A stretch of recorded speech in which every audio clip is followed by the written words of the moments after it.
Velocity time graph हमारा जो next topic है डिस्प्लेसमेंट टाइम ग्राफ के बाद, लेकिन उसे स्टार्ट करने से पहले हम लास्ट टॉपिक के इन दो क्वेश्चंस को देखेंगे, जिसमें मैंने आप लोगों को कहा था कि एक बॉडी जिसको वर्टिकली अपवर्ड थ्रो किया है उसके लिए डिस्टेंस टाइम और डिस्प्लेसमेंट टाइम ग्राफ को ड्रॉ करें। देखिए, जब भी आप कोई ग्राफ ड्रॉ करते हैं तो ग्राफ को ड्रॉ करते हुए हमें ये चीज़ देखनी पड़ती है कि उस ग्राफ की जो स्लोप है वो किससे रिप्रेजेंट करेगी, क्योंकि उससे हमें पता चलता है कि ग्राफ की शेप क्या होगी। तो देखिए, दो ग्राफ हैं। एक में हमारे पास अलोंग वाई एक्सिस डिस्टेंस है और एक में अलोंग वाई एक्सिस हमारे पास डिस्प्लेसमेंट है।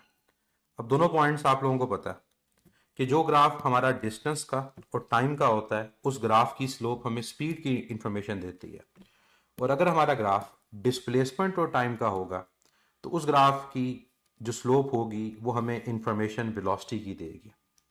इसका मतलब डिस्टेंस और टाइम के ग्राफ को ड्रॉ करते हुए हमें स्पीड को माइंड में रखना है, और डिस्प्लेसमेंट और टाइम को ग्राफ को ड्रॉ करते हुए हमें वेलोसिटी को माइंड में रखना है। मतलब हर पॉइंट के ऊपर हमारे पास वेलोसिटी क्या होगी, क्या उसकी डायरेक्शन चेंज हो रही है, क्या वो पॉजिटिव है, क्या वो नेगेटिव है, उसके मुताबिक हम ग्राफ को ड्रॉ करेंगे।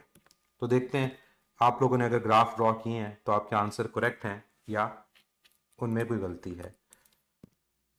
अब डिस्टेंस टाइम ग्राफ, जब हम एक बॉल को या किसी बॉडी को वर्टिकली अपवर्ड थ्रो करते हैं तो जिस पॉइंट पे हम उसको थ्रो करते हैं उस पॉइंट के ऊपर उसकी स्पीड या उसकी वेलोसिटी दोनों की बात करें तो वो मैक्सिमम है। फिर इस पॉइंट के ऊपर बॉडी को अपवर्ड थ्रो किया तो बॉडी की जो वेलोसिटी होगी वो कंसिडर क्या होगी, वो पॉजिटिव होगी।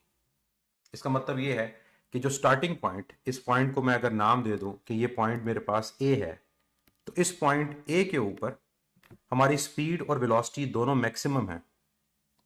स्पीड और वेलोसिटी दोनों क्या है, मैक्सिमम। और स्पीड और वेलोसिटी अगर दोनों मैक्सिमम है तो यहां ग्राफ की स्लोप भी मैक्सिमम होगी। जब बॉडी ऊपर जाती है मैक्सिमम हाइट के ऊपर तो ऊपर जाते हुए उसकी जो वेलोसिटी है वो डिक्रीज कर रही होती है। वेलोसिटी क्या कर रही होती है, डिक्रीज। और मैक्सिमम हाइट पे पहुंचकर उसकी जो वेलोसिटी है वो क्या हो जाएगी, वो जीरो हो जाएगी। अब यहाँ वेलोसिटी भी जीरो हो जाएगी और यहाँ स्पीड भी जीरो हो जाएगी।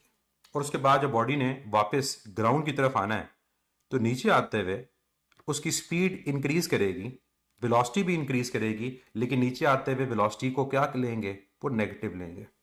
तो यहां पर ग्राफ में चेंज आएगा स्पीड, क्योंकि यहां पर डायरेक्शन चेंज नहीं कर रही लेकिन वेलोसिटी डायरेक्शन को चेंज कर रही है। और फिर जब बॉडी नीचे आ जाएगी दोबारा उसकी वेलोसिटी क्या हो जाएगी, मैक्सिमम। तो इन पॉइंट्स को मैं नाम दे देता हूं। पॉइंट ए जब थ्रो किया, पॉइंट बी मैक्सिमम हाइट, और पॉइंट सी दोबारा हमारे पास जब बॉडी ग्राउंड के पास आ गई। तो ये मेरे पास पॉइंट ए। इसके बाद इस पॉइंट को मैं नाम दे देता हूं बी। तो पहले यहां से ए से लेकर बी तक ग्राफ को ड्रॉ करें। तो ए से लेकर बी तक स्पीड और वेलोसिटी क्या कर रहे हैं, डिक्रीज। अगर स्पीड और वेलोसिटी डिक्रीज कर रहे हैं इसका मतलब ये हुआ कि ए से बी हमारी स्लोप डिक्रीजिंग होगी। ए से बी हमारी जो ग्राफ की स्लोप होगी वो डिक्रीजिंग होगी। तो सैड फेस बनेगा लाइक दिस, ये ग्राफ बनेगा। अब गौर से देखें पॉइंट ए के ऊपर। तो पॉइंट ए पे अगर आप टेंजेंट को ड्रॉ करो तो यहां स्लोप मैक्सिमम है, और जैसे जैसे बॉडी आगे जा रही है स्लोप डिक्रीज कर रही है। इसका मतलब स्पीड और वेलोसिटी डिक्रीज कर रही है। पॉइंट बी पर जाकर स्पीड और वेलोसिटी जीरो, तो यहां स्लोप जीरो हो जाएगी। अब बी से आगे सी पॉइंट तक क्या होगा, डिस्टेंस कभी कम नहीं होता। इसका मतलब यह हुआ कि जब हम इससे आगे फर्दर ग्राफ को ड्रॉ करेंगे तो टाइम बढ़ेगा तो इससे आगे डिस्टेंस भी बढ़ेगा। लेकिन पॉइंट बी से आगे जब टाइम इंक्रीज करेगा तो डिस्टेंस इंक्रीज, डिस्प्लेसमेंट इंक्रीज नहीं करेगी बल्कि डिस्प्लेसमेंट डिक्रीज करेगी। तो डिस्टेंस का ग्राफ जो होगा इसके बाद पॉइंट सी तक वो हैप्पी फेस बनेगा, क्योंकि स्लोप इंक्रीज कर रही है, स्पीड इंक्रीज कर रही है। लेकिन यहां पर जो ग्राफ होगा वो बनेगा तो हैप्पी फेस, लेकिन वो नीचे की तरफ बनेगा लाइक दिस। ये ग्राफ क्या रिप्रेजेंट कर रहे हैं, जो डिस्टेंस और टाइम का ग्राफ है पॉइंट सी तक, वो रिप्रेजेंट ये कर रहा है कि पॉइंट सी तक हमारी स्पीड की वैल्यू इंक्रीज करेगी और सी पर जाकर स्पीड मैक्सिमम हो जाएगी। जबकि दूसरी जानिब जो डिस्प्लेसमेंट टाइम ग्राफ है बी पॉइंट के बाद अगर ग्राफ नीचे की तरफ जा रहा है तो इसका रीजन क्या है, इसकी रीजन ये, एक तो डिस्प्लेसमेंट की वैल्यू डिक्रीज कर रही है और बॉल को दोबारा जब कैच करोगे तो पॉइंट सी के ऊपर उसकी डिस्प्लेसमेंट जीरो है क्योंकि बॉडी का ओवरऑल पोजीशन में चेंज नहीं आया। नेक्स्ट उसकी अगर वेलोसिटी की बात करें तो बी पॉइंट के बाद वेलोसिटी नेगेटिव है। जब वेलोसिटी नेगेटिव है तो ग्राफ की स्लोप भी नेगेटिव होगी।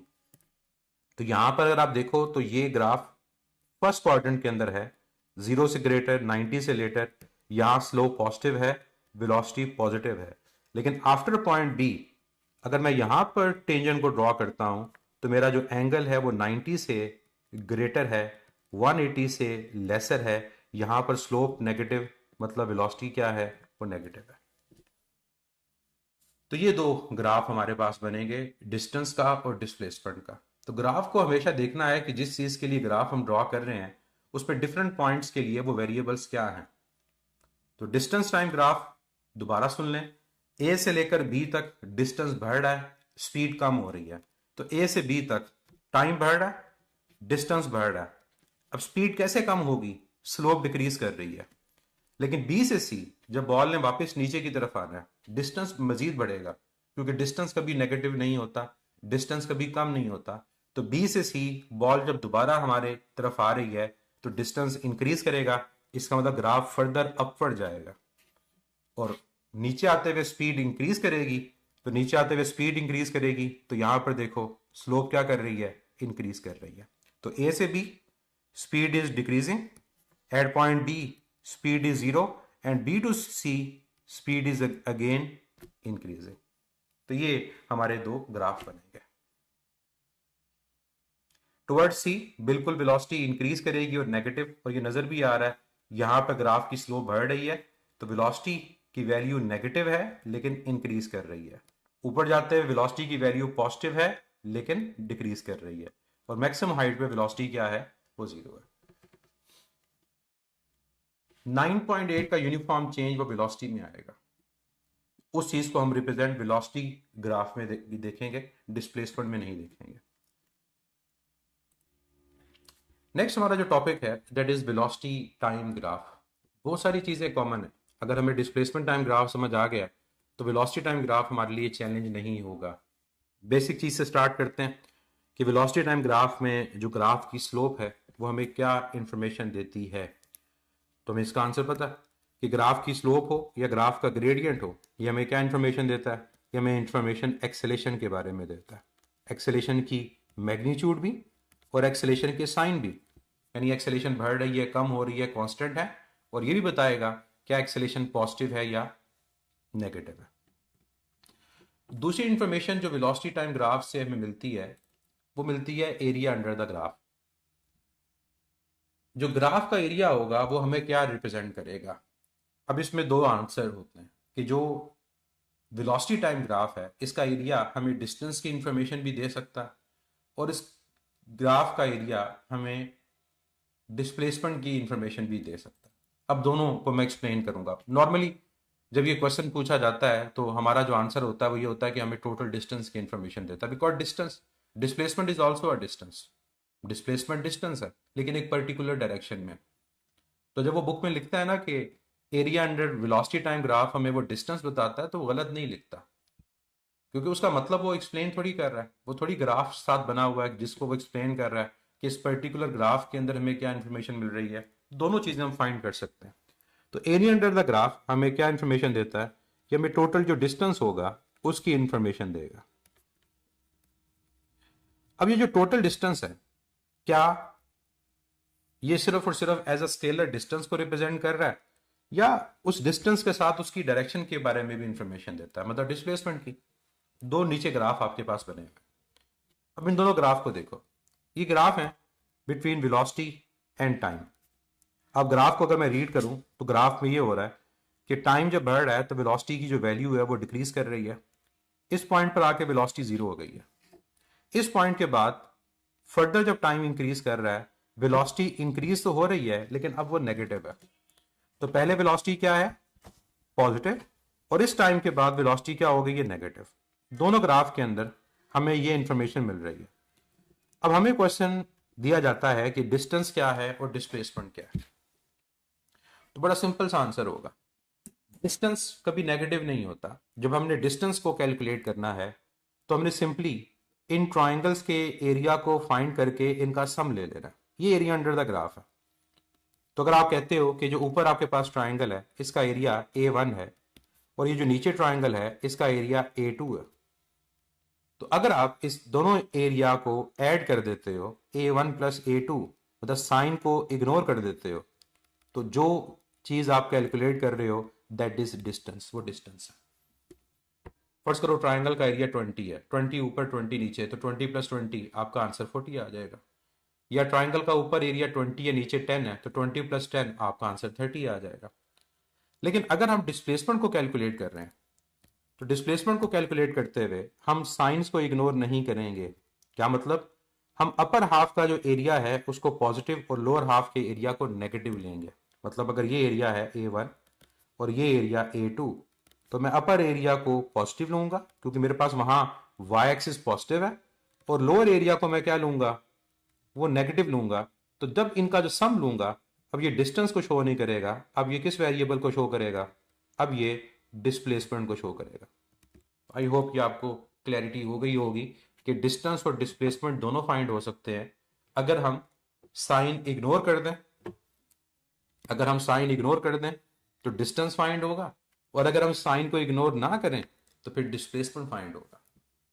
मतलब डिस्टेंस के केस में अगर मैं एरिया फाइंड करूंगा तो वो सम आके 40 हो जाएगा, लेकिन डिस्प्लेसमेंट के केस में अगर वो एरिया इक्वल है ऊपर नीचे, वो कैंसिल हो जाएगा और आंसर क्या हो जाएगा, वो 0।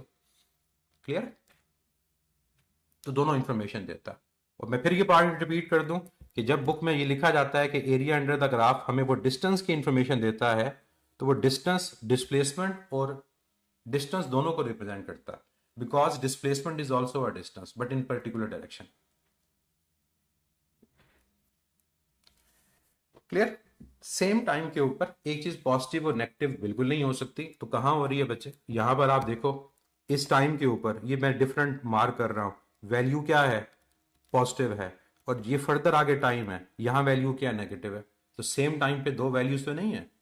जिस ग्राफ से आप कंपेयर कर रहे हो वो ग्राफ कुछ यूं था, लाइक दिस।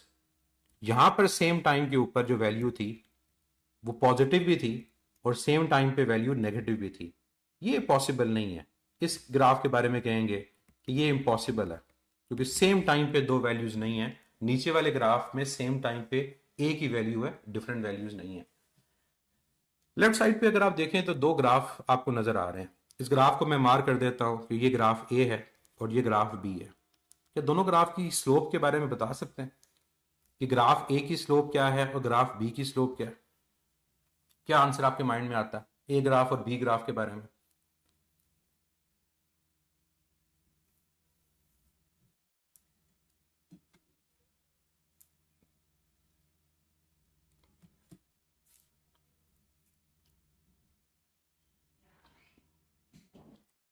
जो ग्राफ ए है उसमें एंगल चेंज नहीं हो रहा, इसका मतलब ये हुआ कि वो स्लोप यूनिफॉर्म है, कांस्टेंट है। तो ए की जो ग्राफ है वो उसकी स्लोप हमें क्या इंफॉर्मेशन दे रही है कि स्लोप कांस्टेंट है, यूनिफॉर्म है। दूसरी चीज स्लोप पॉजिटिव है। ये दो इंफॉर्मेशन हमें कहां से मिली, ग्राफ ए से। बी के ग्राफ से हमें क्या इंफॉर्मेशन मिल रही है, बी के ग्राफ को अगर आप देखो तो जो बी ग्राफ है उसका एंगल हमारे पास 0 डिग्री है, और अगर हमारे पास एंगल 0 डिग्री है तो tan 0 क्या होता है, 0। तो इसका ग्राफ हमें रिप्रेजेंट क्या कर रहा है कि स्लोप की वैल्यू वो 0 है।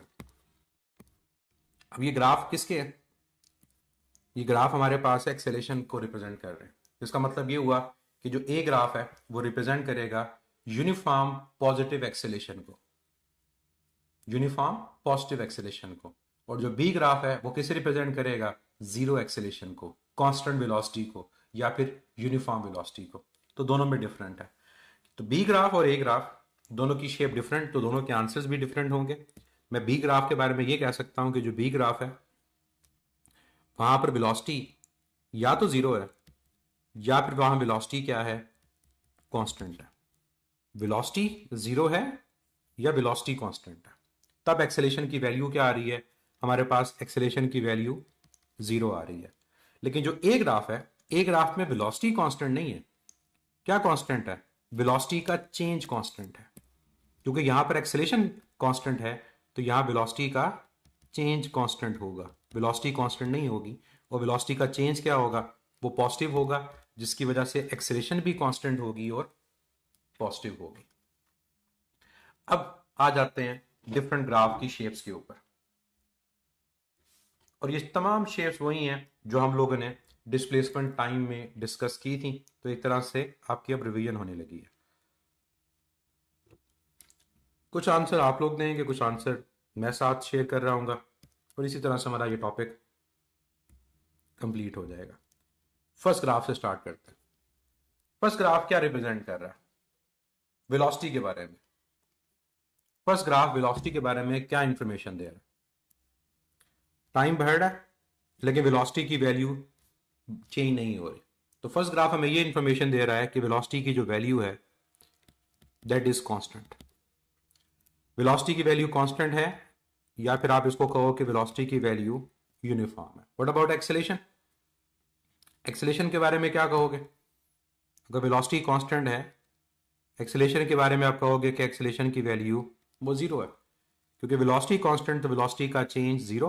तो स्लोप, हम अगर यहाँ पर एंगल को देखें तो हमारे पास जो एंगल है वो 0 डिग्री है, और 0 डिग्री पे tan की वैल्यू क्या होती है, tan की value 0। That means acceleration is equal to 0। What about area under the graph, area under the graph को अगर आप देखो तो ग्राफ की जो शेप है वो आपके पास या तो नीचे रेक्टेंगल है या स्क्वायर है, वो डिपेंड करेगा हमारी वैल्यूज के ऊपर, दोनों में से कोई भी हो सकता है। तो ये ग्राफ की अगर आपके पास शेप आ रही है तो एरिया अंडर द ग्राफ मतलब टाइम एक्सिस की तरफ, ये याद रखना है। जिस तरफ टाइम एक्सिस होगा उस तरफ आप एरिया को देखोगे। तो ये एरिया आपके पास कौन सी ज्योमेट्रिकल शेप है, दैट इज अ रेक्टेंगल, और आप स्क्वायर तो बेस को मल्टीप्लाई कर देंगे हाइट से, तो हमारे पास जो टोटल डिस्टेंस है वो कैलकुलेट हो जाएगा। नेक्स्ट ग्राफ सेकंड, क्या इंफॉर्मेशन दे रहा है, क्या एंगल चेंज हो रहा है, नो, एंगल हमारे पास सेम रह रहा है क्योंकि ग्राफ स्ट्रेट लाइन है। टाइम के साथ वेलोसिटी की वैल्यू क्या कर रही है, इंक्रीज कर रही है।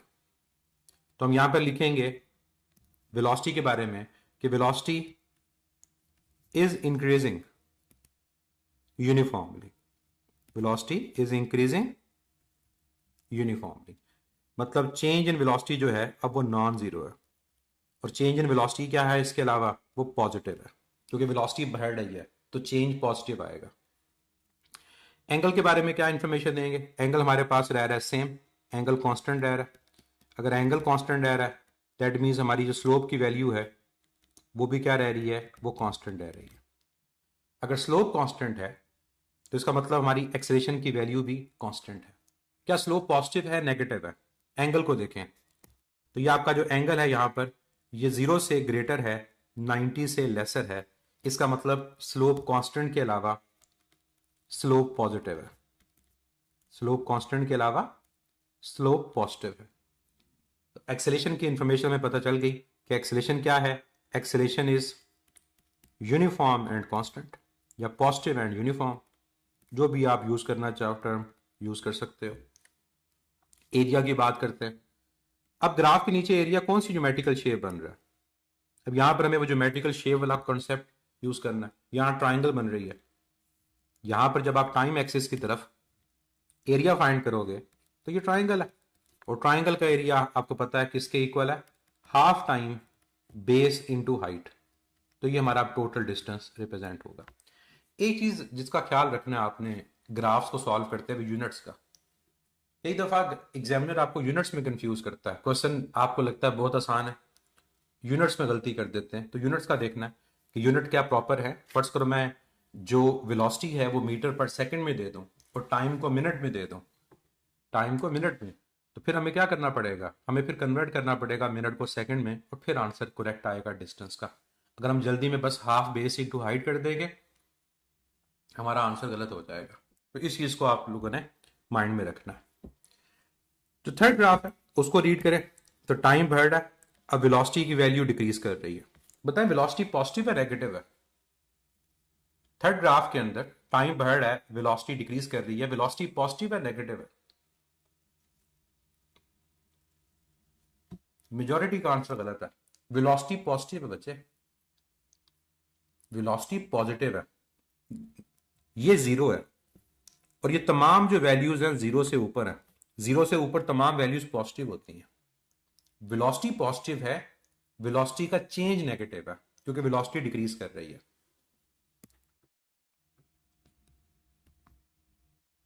तो velocity is decreasing, graph straight line है uniformly, but velocity is positive. अब चेंज इन वेलोसिटी की बात करते हैं, तो चेंज इन वेलोसिटी यहां पर नॉन जीरो है लेकिन नेगेटिव है। क्यों नेगेटिव है? बड़ी आसान सी रीजन है। फर्स्ट करो, वैल्यू पहले 100 थी और वैल्यू 100 से कम होकर कितनी हो गई? 10 हो गई। अब 10 आपकी फाइनल वैल्यू है, 100 आपकी इनिशियल वैल्यू है। जरा चेंज फाइंड करें तो 10 का 100 से चेंज फाइंड करोगे, क्या आएगा? वो -90 आएगा। तो वेलोसिटी नेगेटिव नहीं है, वेलोसिटी का चेंज नेगेटिव है। एंगल के बारे में क्या कहोगे? नजर आ रहा है बच्चे, एंगल सेम रह रहा है, एंगल चेंज नहीं हो रहा। थ्रू आउट ग्राफ को देखें, एंगल हमने देखना किससे? पॉजिटिव एक्स एक्सिस से। यहां पर एंगल देखो या यहां एंगल देखो, एंगल सेम है। तो थीटा के बारे में इंफॉर्मेशन वही होगी जो ऊपर लिखी हुई है कि थीटा कांस्टेंट है, इसका मतलब स्लोप कांस्टेंट है। क्या स्लोप पॉजिटिव है नेगेटिव है? तो आंसर होगा स्लोप पॉजिटिव है, नेगेटिव नेगेटिव, क्योंकि कौन सा क्वाड्रेंट है? ये सेकंड क्वाड्रेंट है। ये कौन सा क्वाड्रेंट है? सेकंड। ग्राफ को आपने प्रॉपरली देखना है। इस एंगल को देखें, इस वाले एंगल को, यहां तक 90 होता है, तो ये एंगल 90 से बड़ा है, ये 180 से छोटा है, सेकंड क्वाड्रेंट, इसलिए स्लोप नेगेटिव। तो acceleration is uniform but negative, acceleration is uniform but negative. क्या मैं कह सकता हूं ये यूनिफॉर्म रिटार्डेशन को शो कर रहा है? क्या मैं कह सकता हूं ये यूनिफॉर्म रिटार्डेशन को शो कर रहा है ग्राफ? यस। कैसे? बिकॉज वेलोसिटी इज डिक्रीजिंग, ये जरूरी है, इसमें वेलोसिटी डिक्रीज कर रही है, इसलिए ये ग्राफ किसका है? ये ग्राफ हमारे पास यूनिफॉर्म रिटार्डेशन का ग्राफ कहलाएगा। तो ये ख्याल रखना है, रिटार्डेशन इसलिए because velocity is decreasing. Area की बात करें, एरिया को इतना मुश्किल यहां पर नहीं है। यहां पर भी ज्योमेट्रिकल शेप जो बन रही है वो ट्राइंगल की बन रही है, और ट्राइंगल का एरिया आपको पता है कैसे कैलकुलेट करना है, that is equal to half base into height, और ये आपके पास डिस्टेंस की वैल्यू देगा, और ये पॉजिटिव होगा, नेगेटिव नहीं होगा, क्योंकि ग्राफ आपका ऊपर है, अपर हाफ में, लोअर हाफ में नहीं है।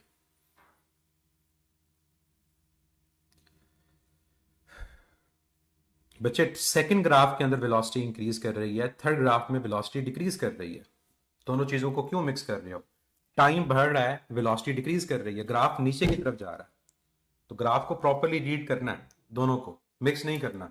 सेकंड को देखें, ग्राफ ऊपर की तरफ जा रहा है, वेलोसिटी बढ़ रही है, और थर्ड ग्राफ के अंदर वेलोसिटी कहां जा रही है? नीचे की तरफ, वेलोसिटी डिक्रीज कर रही है।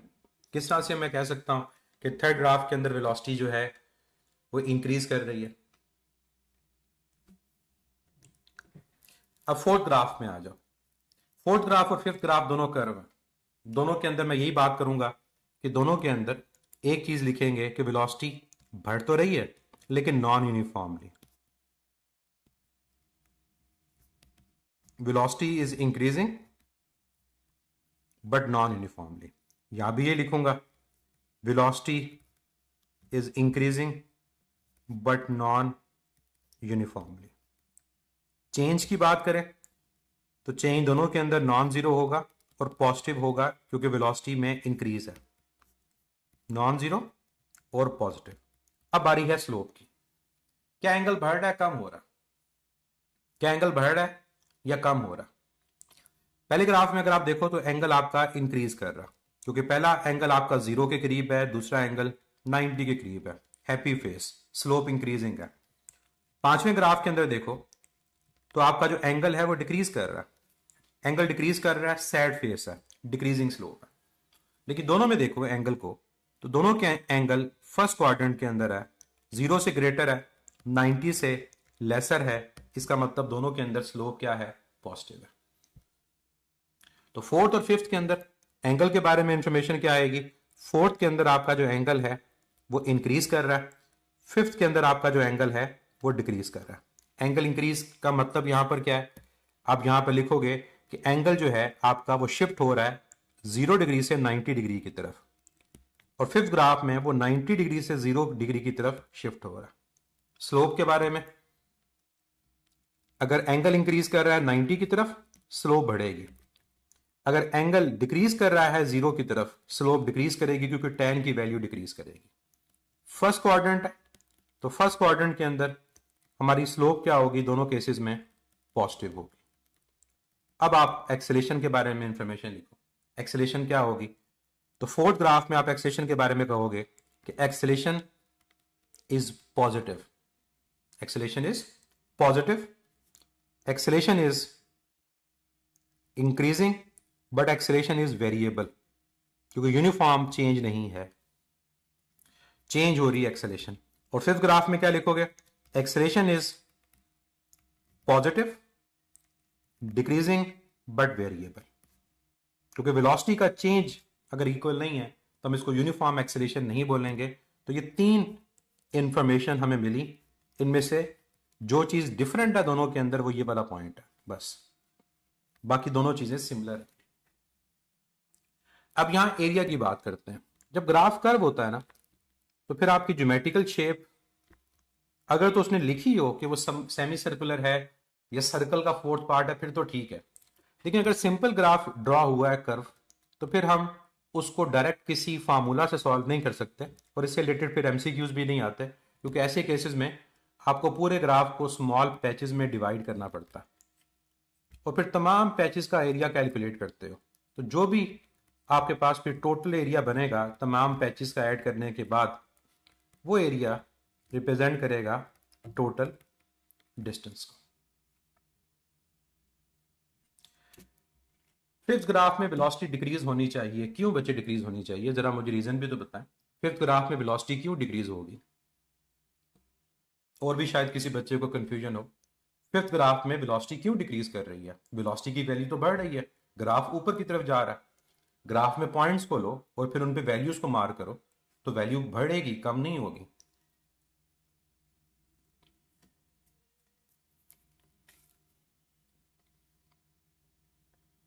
सैड फेस होने से स्लोप कम होती है, स्लोप कम होती है, वेलोसिटी कम नहीं होती। आप दोनों चीजों को मिक्स कर रहे हो। ग्राफ में जो अलोंग वाई एक्सिस क्वांटिटी है और ग्राफ की स्लोप, ये दोनों चीजें डिफरेंट है। ग्राफ में अलोंग वाई एक्सिस वेलोसिटी है, वेलोसिटी का आंसर कुछ और आ रहा है, स्लोप का आंसर कुछ और आएगा। थर्ड ग्राफ में वेलोसिटी पॉजिटिव है। अब आ जाए 6 और 7 की तरफ। 6 और 7 दोनों में टाइम बढ़ रहा है, लेकिन वेलोसिटी की वैल्यू कम हो रही है। यहां भी टाइम बढ़ रहा है, वेलोसिटी की वैल्यू कम हो रही है, क्योंकि शुरू में अगर वैल्यू आप कहो ये थी, फर्ज करो 80 थी, तो जैसे जैसे टाइम बढ़ रहा है वेलोसिटी की वैल्यू क्या कर रही है, डिक्रीज। नीचे वाले में भी देखो, जैसे जैसे टाइम बढ़ रहा है वेलोसिटी की वैल्यू क्या हो रही है, वो कम हो रही है। अब दोनों के अंदर हम क्या लिखेंगे, दोनों के अंदर हम लिखेंगे velocity is decreasing non uniformly, और यहां पर भी ये लिखोगे velocity is decreasing non uniformly. ये वेलोसिटी की इंफॉर्मेशन है, क्या वेलोसिटी बढ़ रही है या कम हो रही है। अब चेंज की बात करें, वेलोसिटी डिक्रीज हो रही है तो चेंज नॉन जीरो तो होगा लेकिन नेगेटिव होगा। यहां भी चेंज नॉन जीरो होगा लेकिन चेंज नेगेटिव होगा। वेलोसिटी नेगेटिव नहीं है, चेंज नेगेटिव है। दोनों में गलती नहीं करनी, दोनों चीजें डिफरेंट हैं।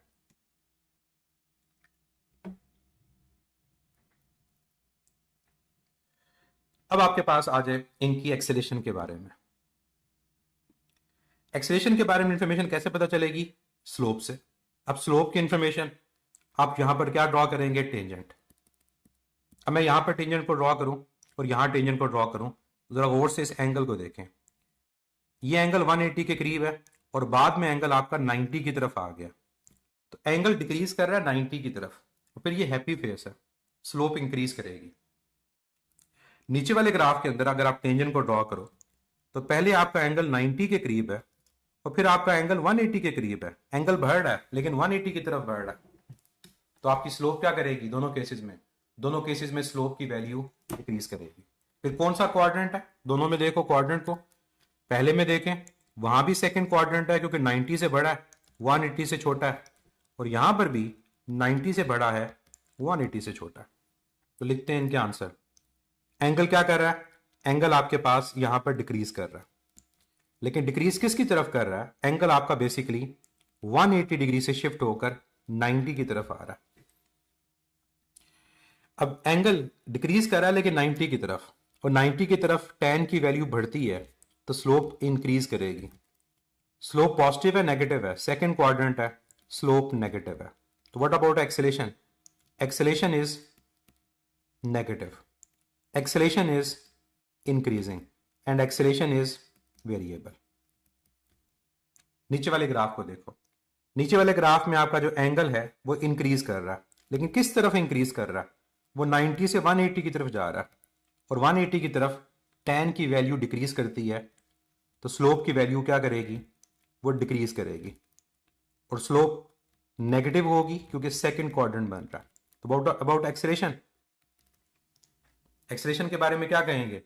एक्सेलेरेशन हमारे पास नेगेटिव है लेकिन डिक्रीज कर रही है और वेरिएबल है। अब ये इंफॉर्मेशन एक्सेलेरेशन की, तो ये भी नेगेटिव, ये भी नेगेटिव, वेरिएबल दोनों है। तो डिफरेंस किस चीज का है? डिफरेंस यहां पर है कि जो आपका सेकंड ग्राफ वहां इंक्रीज, सॉरी 6 ग्राफ इंक्रीज, और 7 ग्राफ के अंदर वो डिक्रीज आएगा। और रही बात एरिया की, तो यहां पर भी कोई रूल ऐसा सच नहीं है कि कोई शेप बन रही है। आपको जो ग्राफ है उसके अकॉर्डिंगली जज करना पड़ेगा। जिस ग्राफ की शेप, जो ग्राफ की शेप गिवन है उसके नीचे आप पैचेस बनाओ, और पैचेस बनाकर आप टोटल एरिया को कैलकुलेट कर लो। जैसे यहां पर पैचेस बनाए, उसी तरह से यहां पैचेस, उसी तरह से यहां पैचेस, और पैच बनाकर जो टोटल एरिया आपके पास आएगा वो आपके डिस्टेंस को रिप्रेजेंट करेगा। एरिया नेगेटिव नहीं होता, लेकिन एरिया किस क्वांटिटी को रिप्रेजेंट कर रहा है वो नेगेटिव या पॉजिटिव हो सकती है। स्मॉल पैचेस में कन्वर्ट करके डिपेंड करेगा शेप क्या बनती है। नॉर्मली वो जो शेप बनती है वो ट्रेपेजियम की बनती है या रेक्टेंगल और ट्रायंगल बन रहा होता है। तो ये आपके पास तमाम ग्राफ हैं। अब यहां पर मैं कंफ्यूजन को आपकी दूर कर दूं। एक बच्चे का यहां पर एक क्वेश्चन था ऊपर, जिसको मैं बार बार पहले भी एड्रेस कर चुका हूं। उस बच्चे ने ये कहा कि अगर वेलोसिटी इंक्रीज हो रही है तो एक्सेलेरेशन क्यों डिक्रीज हो रही है? एक्सेलेरेशन वेलोसिटी नहीं है, एक्सेलेरेशन वेलोसिटी का चेंज है। एक्सेलेरेशन को वेलोसिटी के बारे में आंसर नहीं लेना, एक्सेलेरेशन को वेलोसिटी के चेंज के मुताबिक आंसर लेना। तो अगर वेलोसिटी का चेंज बढ़ रहा है, एक्सेलेरेशन बढ़ रही है। अगर वेलोसिटी का चेंज कम हो रहा है, एक्सेलेरेशन कम हो रही है। तो अगर आप सिर्फ वेलोसिटी को देखकर एक्सेलेरेशन के आंसर फाइंड करने की कोशिश करोगे तो वो गलत होगा, क्योंकि आप सब लोगों को मैट्रिक लेवल से ये बात पता है कि what is acceleration. What is acceleration? जब हम एक्सेलेरेशन को डिफाइन करते हैं तो हम कहते हैं कि acceleration is change in velocity over time, change in velocity over time. तो आपने वेलोसिटी के चेंज को देखना है, सिर्फ वेलोसिटी को नहीं देखना।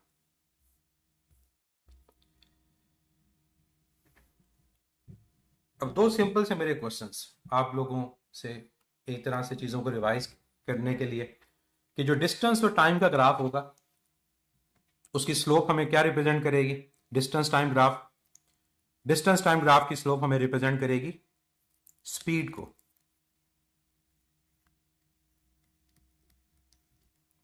और अगर हमारे पास स्पीड टाइम ग्राफ है जिसमें स्पीड अलोंग y और टाइम अलोंग x है, तो उसका एरिया क्या रिप्रेजेंट करेगा? उसका एरिया रिप्रेजेंट करेगा डिस्टेंस को। तो अगर मेंशन ही डिस्टेंस स्पीड टाइम है तो स्पीड टाइम तो नेगेटिव होता ही नहीं है, तो डिस्प्लेसमेंट तो नहीं आ सकती, वो डायरेक्ट हमें डिस्टेंस का आंसर देगा।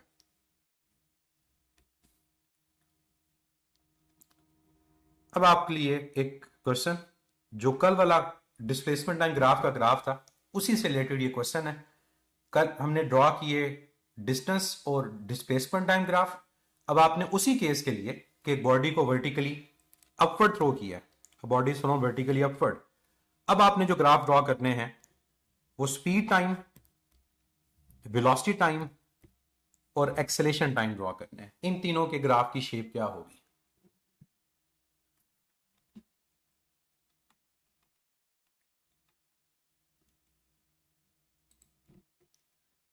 जिन बच्चों को अभी भी ग्राफ के स्लोप को रीड करने में मसला आ रहा है, मैं उनको रिकमेंड करूंगा कि एलएमएस पे जो how to read slope of the graph का लेक्चर है उसको दोबारा देखें और बार बार देखें। जब भी कंफ्यूजन हो वो लेक्चर वहां पर अवेलेबल है, तो आपको वो हेल्प करेगा।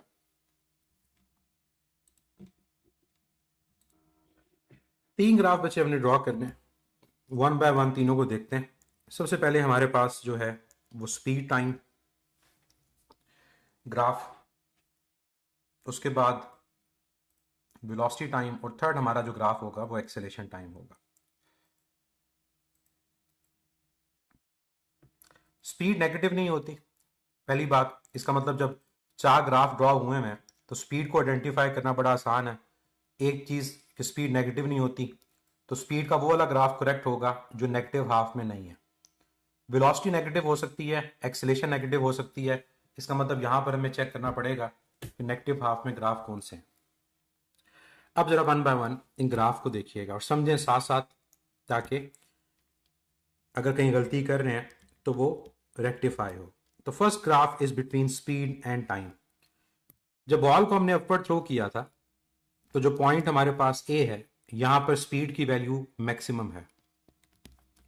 बॉल जब ऊपर गई मैक्सिमम हाइट के ऊपर पॉइंट बी, तो वहां पर स्पीड की वैल्यू 0, और बॉडी जब नीचे आ रही है ग्राउंड के ऊपर, स्पीड की वैल्यू दोबारा से ग्राउंड पर मैक्सिमम। लेकिन ऊपर जाते हुए स्पीड की वैल्यू डिक्रीज कर रही है और नीचे आते हुए स्पीड की वैल्यू इंक्रीज कर रही है। अब जब ग्राफ हमने ड्रॉ करना है, ये बात हमें पता चल गई कि पॉइंट ए के ऊपर स्पीड मैक्सिमम है, पॉइंट बी के ऊपर स्पीड 0 है, और पॉइंट जो सी, जब बॉडी दोबारा ग्राउंड पर आएगी वहां दोबारा से स्पीड की वैल्यू वो मैक्सिमम हो जाएगी। ये बात तो क्लियर हो गई। लेकिन नेक्स्ट पॉइंट ये आता है कि ग्राफ को मिलाना कैसे है, क्या स्ट्रेट लाइन से या कर्व से, क्या स्ट्रेट लाइन से या कर्व से। तो बच्चे याद रखें, स्पीड टाइम ग्राफ हो या वेलोसिटी टाइम ग्राफ हो, इन ग्राफ की जो स्लोप होती है वो rate of change of speed या rate of change of velocity, वो एक्सेलेरेशन बताती है। वो क्या बताती है? एक्सेलेरेशन। और हम जानते हैं कि जब किसी बॉडी को वर्टिकली अपवर्ड थ्रो किया जाए या बॉडी डाउनवर्ड आ रही हो, दोनों केसेस में एक्सेलेरेशन की जो वैल्यू होती है वो कांस्टेंट रहती है। एक्सेलेरेशन की वैल्यू क्या रहती है? कांस्टेंट। और किसके इक्वल? जी के इक्वल। तो इसका मतलब जो ग्राफ हम यहां पर ड्रॉ करेंगे वो स्ट्रेट लाइन से ड्रॉ करेंगे, क्योंकि ग्राफ की स्लोप रिप्रेजेंट कर रही है एक्सेलेरेशन को, और एक्सेलेरेशन क्या है? कांस्टेंट। क्या मतलब? मतलब ये कि नीचे आते हुए हर एक सेकंड वेलोसिटी 9.8 मीटर पर सेकंड कम हो रही है, हर सेकंड। तो ये यूनिफॉर्म है ना। और फिर बॉडी जब नीचे को आ रही है तो हर सेकंड वेलोसिटी जो है वो 9.8, या स्पीड जो है वो 9.8 मीटर पर सेकंड बढ़ रही है। तो ये पर सेकंड जो 9.8 बढ़ना या कम होना, ये किसे रिप्रेजेंट कर रहा है? ये एक्सेलेरेशन को रिप्रेजेंट कर रहा है। अब आओ वेलोसिटी की तरफ। पॉइंट ए, पॉइंट बी, और फिर तीसरा पॉइंट सी। अब ए से लेकर बी तक ग्राफ स्पीड और वेलोसिटी का सेम होगा, स्ट्रेट लाइन, क्योंकि स्पीड भी कम हो रही है, वेलोसिटी भी कम हो रही है। पॉइंट बी के ऊपर स्पीड भी 0, पॉइंट बी के ऊपर वेलोसिटी भी 0। डिफरेंस आएगा बी से सी। वेलोसिटी वेक्टर है, नीचे आते हुए वेलोसिटी नेगेटिव हो जाएगी। इसका मतलब यह हुआ कि बी से सी ग्राफ नेगेटिव हाफ में जाएगा, और जो पॉइंट हमारा सी आएगा वो नेगेटिव रिप्रेजेंट करेगा। इसका मतलब यह हुआ कि जब बॉल को थ्रो किया था पॉइंट ए के ऊपर, तो पॉइंट ए के ऊपर वेलोसिटी मैक्सिमम थी और पॉजिटिव थी, और पॉइंट सी के ऊपर दोबारा से वेलोसिटी मैक्सिमम तो है लेकिन डायरेक्शन डाउनवर्ड है, तो नेगेटिव है। और जो बी पॉइंट, वहां वेलोसिटी क्या है? वो 0। तो दोनों ग्राफ में डिफरेंस समझ आ गया। क्या होगा कि वेलोसिटी नेगेटिव हो सकती है लेकिन स्पीड नेगेटिव नहीं हो सकती। अब आ जाए एक्सेलेरेशन की तरफ। अब मुझे बड़ा आसान सा आप लोगों ने आंसर देना। एक्सेलेरेशन का ग्राफ कहां से आता है? वेलोसिटी से। एक्सेलेरेशन का ग्राफ कहां से आता है? वेलोसिटी से आता है। अब जरा ग्राफ को देखें, ए से बी और बी से सी। ए से बी मैंने ग्राफ को देखा और बी से सी मैंने ग्राफ को देखा। क्या ये दोनों ग्राफ आपके पास सेकंड या फोर्थ क्वाड्रेंट में नहीं है? अगर मैं ए से बी ग्राफ को देखूं, ये सेकंड क्वाड्रेंट में है, ये एंगल 90 से बड़ा है, 180 से छोटा है, इसका मतलब आपकी स्लोप नेगेटिव है। सी ग्राफ को देखो तो सी ग्राफ आपका 270 से बड़ा है, 360 से छोटा है। तो बच्चे चाहे आपका सेकंड क्वाड्रेंट हो या फोर्थ क्वाड्रेंट हो, आपके पास स्लोप क्या होगी? नेगेटिव। इसका मतलब ये हुआ कि थ्रू आउट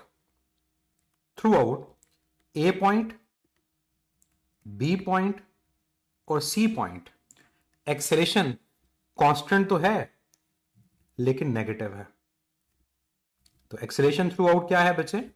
वो कांस्टेंट है लेकिन कांस्टेंट के अलावा वो नेगेटिव है। अब लॉजिक क्या है, क्यों नेगेटिव है? एक्सेलेरेशन कांस्टेंट है और क्यों नेगेटिव है? तो बच्चे मैंने रीजन आप लोगों को बताई थी। जब एक बॉडी को वर्टिकली अपवर्ड थ्रो करते हो और बॉडी डाउनवर्ड आती है तो थ्रू आउट एक्सेलेरेशन की डायरेक्शन क्या है? डाउनवर्ड। थ्रू आउट एक्सेलेरेशन की डायरेक्शन क्या है? डाउनवर्ड। अब हमारी साइन कन्वेंशन क्या है? ऊपर जाते हुए हम वेलोसिटी को पॉजिटिव ले रहे हैं, नीचे आते हुए वेलोसिटी को नेगेटिव ले रहे हैं। तो अगर नीचे की तरफ जो वेक्टर है वो नेगेटिव है तो थ्रू आउट एक्सेलेरेशन क्या होगा? वो नेगेटिव होगा, पॉजिटिव नहीं होगा। तो ग्राफ में बच्चे यही गलती करते हैं, वो ये सोचते हैं कि शायद ऊपर जाते हुए ग्राफ पॉजिटिव ले लें, नीचे आते हुए नेगेटिव, या ऊपर जाते हुए नेगेटिव, नीचे आते हुए पॉजिटिव। गलत है। हमने ग्राफ की स्लोप को रीड करना है। तो हमने ए से बी और बी से सी जब ग्राफ की स्लोप को रीड किया तो दोनों केसेस में एक्सेलेरेशन क्या है? नेगेटिव। तो ग्राफ की शेप भी क्या होगी? वो नेगेटिव होगी। दूसरी रीजन क्या है? चाहे बॉडी को अपवर्ड थ्रो करें, डाउनवर्ड आए, हमारी overall acceleration due to gravity उसकी डायरेक्शन क्या है? डाउनवर्ड। और डाउनवर्ड वेक्टर को क्या लेते हैं? नेगेटिव। तो डाउनवर्ड नेगेटिव, अगर वेक्टर नेगेटिव तो एक्सेलेरेशन थ्रू आउट क्या रहेगी? वो नेगेटिव रहेगी। हम ये क्यों बोलते हैं जब बॉल ऊपर जाती है तो पॉजिटिव जी नेगेटिव जी? न्यूमेरिकल प्रॉब्लम्स के लिए लेते हैं। वहां पर हमने मैग्नीट्यूड फाइंड करनी होती है कि वेलोसिटी इतनी बढ़ रही है, वेलोसिटी इतनी कम हो रही है। उस वजह से हम वो पॉजिटिव और नेगेटिव साइन ले रहे होते हैं। जब ग्राफ को ड्रॉ करेंगे तो हमने ओवरऑल साइन लेना है कि overall through out the motion acceleration क्या है। तो through out the motion acceleration क्या है? वो डाउनवर्ड है, वो अपवर्ड या डाउनवर्ड नहीं है। तो दोनों में डिफरेंस क्लियर होना चाहिए। तो ये था वेलोसिटी टाइम ग्राफ। जब इसकी डीपीटी आएगी तो फर्दर इससे रिलेटेड जो क्वेश्चंस होंगे उनको हम सॉल्व करेंगे। अगर मैं आपको यहां पर एक एग्जांपल देता हूं, अब आप लोगों ने मुझे आंसर देना है।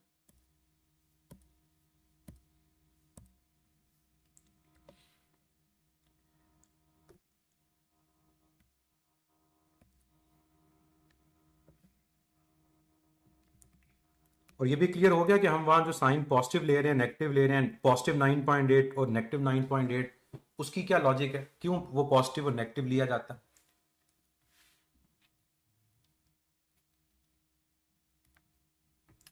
अब आपको मैं ग्राफ एक ड्रॉ करके दे रहा हूं। अब मुझे बताइएगा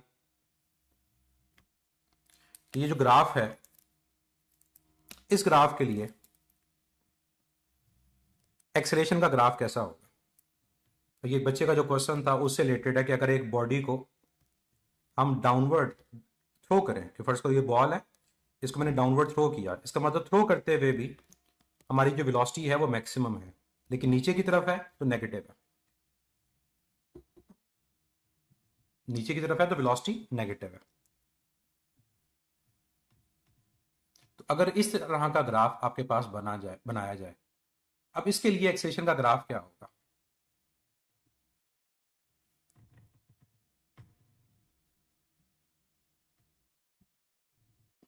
क्या ग्राफ सेम होगा एक्सेलेरेशन का जो पहले ड्रॉ किया था, या डिफरेंट होगा?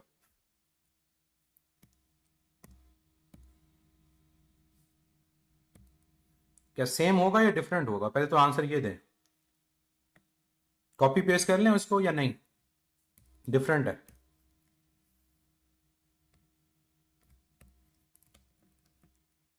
जी डिफरेंट है। क्यों डिफरेंट है, क्या रीजन है? अब इसके लिए एक्सेलेरेशन टाइम ग्राफ क्यों डिफरेंट है? इसके लिए एक्सेलेरेशन टाइम ग्राफ क्यों डिफरेंट है? क्योंकि आप ग्राफ की स्लोप को देखो, आप ग्राफ की स्लोप को देखो। अगर आप इस इंटरवल में इस ग्राफ की स्लोप को देखते हो, ये देखिए, ये आपके पास एंगल है ओवरऑल। मैंने गलत कर दिया, ये एंगल है, ये आपका कौन सा क्वाड्रेंट है, ये आपका फर्स्ट क्वाड्रेंट है। अगर मैं यहाँ पर इस ग्राफ के एंगल को देखता हूँ, ये कौन सा क्वाड्रेंट है, ये आपका फर्स्ट क्वाड्रेंट है। और फर्स्ट क्वाड्रेंट के अंदर आपकी एक्सेलेरेशन की वैल्यू क्या होगी, वो पॉजिटिव होगी। तो आपके पास इन दोनों केसेस में जो एंगल है वो फर्स्ट क्वाड्रेंट में, तो आपकी जो स्लोप पॉजिटिव, तो इस केस में आपका जो ग्राफ बनेगा एक्सेलेरेशन का, वो क्या बनेगा, वो पॉजिटिव बनेगा। अब आपको मैं मैथमेटिकल रीजन देता हूं, फिर आप इसको ऊपर रिलेट कीजिएगा ऊपर वाले से। अब वेलोसिटी नेगेटिव है इस पॉइंट पे, फर्स्ट करो यहां पर वैल्यू क्या है, -20 है, और यहां पर आकर वैल्यू 0 हो गई है। अब अगर इस पॉइंट को मैं ले लेता हूं कि मेरा ये पॉइंट इनिशियल है और ये मेरा पॉइंट फाइनल है, टाइम कितना है, फर्स्ट करो यहां से यहां तक जो टाइम है वो 5 सेकेंड्स है, यहां से यहां तक। अब जरा फाइंड करें acceleration, change in velocity over time. Velocity का चेंज क्या होगा, फाइनल माइनस इनिशियल। अब जरा मुझे सॉल्व करके बताएं, ये नेगेटिव नेगेटिव +20, क्या मेरा आंसर पॉजिटिव आ रहा है नेगेटिव आ रहा है, क्या मेरा आंसर पॉजिटिव आ रहा है नेगेटिव, पॉजिटिव। इस वजह से ग्राफ ए से लेकर बी तक पॉजिटिव होगा। चलें आगे चलते हैं, बी से सी चलते हैं। ये भी एक तरीका है ग्राफ को रीड करने का। बी पर वेलोसिटी 0 है, सी पर वेलोसिटी अब पॉजिटिव है, फर्स्ट करो +20 है, और टाइम यहां पर भी कितना है, 5 सेकेंड है। दोबारा फाइंड करते हैं, delta we over delta T. अब फाइनल वेलोसिटी +20 है, इनिशियल वेलोसिटी 0 है, टाइम 5 है, क्या आंसर पॉजिटिव आ रहा है नेगेटिव आ रहा है, क्या आंसर पॉजिटिव है नेगेटिव, पॉजिटिव। इसका मतलब ये हुआ ए से लेकर बी तक बी वैल्यू पॉजिटिव, और बी से सी तक बी वैल्यू क्या आएगी, वो पॉजिटिव ही आएगी। ये पॉइंट समझ आया कि क्यों ग्राफ पॉजिटिव बना। अगर आपको ग्राफ को रीड नहीं करना आ रहा, वैल्यूज अज्यूम कर लो। अब इसी चीज को जरा मैं अप्लाई यहां पर आपको करके दिखाता हूं, या आप खुद अप्लाई करना चाहो तो खुद इसको अप्लाई कीजिएगा। कोई वैल्यू यहां अज्यूम कर लें इन पॉइंट्स के ऊपर। फर्स्ट करो मैं कहता हूं कि पॉइंट ए पे वैल्यू जो है वो +20 है, पॉइंट बी पे तो 0 है, पॉइंट सी पे -20 है। टाइम ये भी 5 सेकेंड ले लें और ये भी टाइम 5 सेकेंड ले लें। अब जरा ए टू बी और बी टू सी फाइंड करें एक्सेलेरेशन, ए टू बी और बी टू सी एक्सेलेरेशन को फाइंड करें। ए टू बी जब एक्सेलेरेशन फाइंड करेंगे चेंज ओवर टाइम, तो फाइनल वेलोसिटी क्या है 0, इनिशियल वेलोसिटी क्या है +20, यह आएगा 0 -20 ओवर 5। आपका आंसर क्या आया, क्या पॉजिटिव आया नेगेटिव आया, नेगेटिव। अब जरा बी से सी जरा फाइंड करें, delta we over delta T. अब बी से सी आपका -20 है, ए आपका 0 है, अब फाइनल वैल्यू आपके पास क्या है -20, इनिशियल वैल्यू क्या है 0 ओवर टाइम 5। आपका आंसर दोबारा क्या आएगा, नेगेटिव आएगा। अब जरा क्लियर कर लें, ए से बी नेगेटिव, बी से C negative, graph throughout negative है। तो अगर आपको रीजन समझ नहीं आ रही डायरेक्शन के एतबार से, स्लोप के एतबार से, तो वैल्यूज ले लें, वैल्यूज लेकर जो दिल करता है वैल्यूज ले लें, सॉल्व करें, लेकिन साइन को सही तरह से लीजिएगा, आपका आंसर नेगेटिव ही आएगा।